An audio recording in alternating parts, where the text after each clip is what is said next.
Si Vice Mayor Joel Madag, si Councilor Joven Pagilan, ang Public Safety Office at iba pang kawani ng local government unit. And of course, nagpapasalamat tayo sa CTPNP sa pangunguna ng CMFC, ni Colonel Boglosa at ng Police Station number 1. Nandito tayo ngayon para personal na puntahan at ipasara yung mga nagtitinda ng mga smuggled cigarettes. By the way, bago ko makalimutan, nais natin pasalamatan ang bagong Regional Director ng ProBar sa kanyang direktiba na dakpin at itigil ang pagbibenta ng mga smuggled cigarettes sa buong rehiyon ng BARM. And sa Cotabato City, nagagalak tayo na sa unang araw na issuance ni RD ay nagkaroon na agad ng operations ang City Police Office. Congratulations to the men and women of the Cotabato City Police Office for doing a good job. So 6 na pwesto ngayon ang ating natuklasan dito na nagbebenta mismo sa Mega Market. At yan ay tuluyan na natin ipapasara. We will revoke yung kanilang rights. We will revoke their business permits and we will not allow them anymore to occupy any space in the Mega Market or sa City Arcade man o kung saan mang pwesto dito sa Cotabato City. In short, I am going to blacklist them sa listahan ng mga vendors dito sa Cotabato City. Base doon sa nahuli ng ating kapulisan ay taon na rin ang kanilang operations. So matagal na silang namamayagpag dito, panahon na para maputol itong mga illegal na activities na ito. Pero maliban dyan, natuklasan din natin na marami pa palang problemang kailangang solusyonan dito. Ang isa sana sa dahilan na pumunta kami ni Vice dito dahil napag-usapan namin kahapon, namamadaliin namin within the year, gusto namin ma-open itong fish section. Pero marami pa tayong na-discover. Marami pa talagang kailangan gawin dito pero hindi tayo titigil. Kasama natin ang sangguniang panlungsod. Hindi ganito yung klase ng mga problemang magpapatigil sa amin para gawin yung tama para sa Cotabato City. All illegal structures, no? When we say clearing operations, there will be no exemptions. All illegal structures, lahat ng sagabal sa trapiko, lahat ng sabagal sa pagtitinda dito sa Mega Market at sa City Arcade, tatanggalin natin.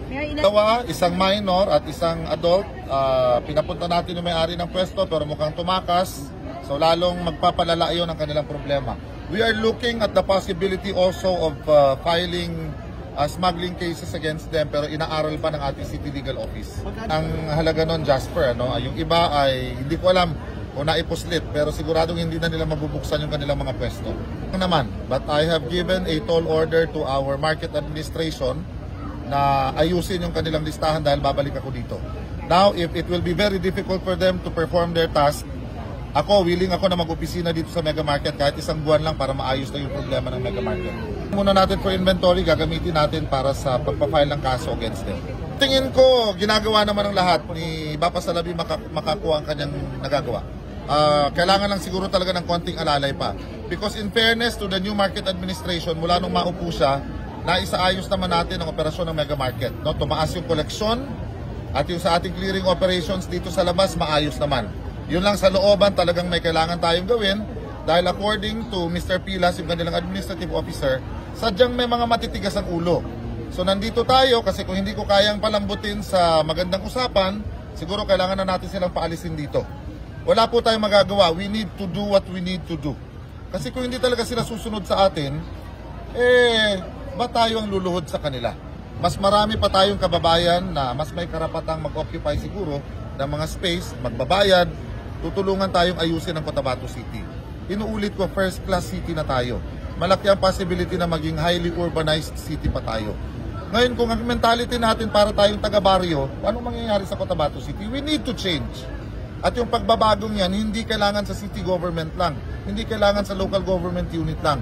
Kailangan kasama natin yung mga ganito, vendors, kasama natin yung mga residente sa mga barangay, kasama natin yung mga namamasyal dito sa Cotabato City. So this is everybody's job, not just the job of the city government. I've already identified a few of them. Kaya nga, palalabasin talaga natin, sisiguraduhin natin na maimbestigahan sila. Maliban sa filing ng regular cases, we will also request the sanggunian to do their own investigation. Dapat maipatawag itong mga may-ari ng stalls na ito kung sino yung nagsusupply sa kanila ng sigarilyo. meron akong kilala kung sino, no? May posisyon din at kasama yung kanyang in-laws. Pero hindi natin papangalanan muna sa ngayon. Enough clue na yan. Dahil alam ko, lagi silang nanonood sa mga vlog ko, lagi silang nanonood sa mga interviews ko. Kilala nyo na kung sino kayo. So paliit na ng paliit ang mga mundo ninyo, huwag nyo nang paliitin pa. It's time to change. No, we are giving you time to reform. Parting ng illegal? Si alias Gox? Opo. Alias Gox, I love you. Kita tayo mamaya. Thank you very much.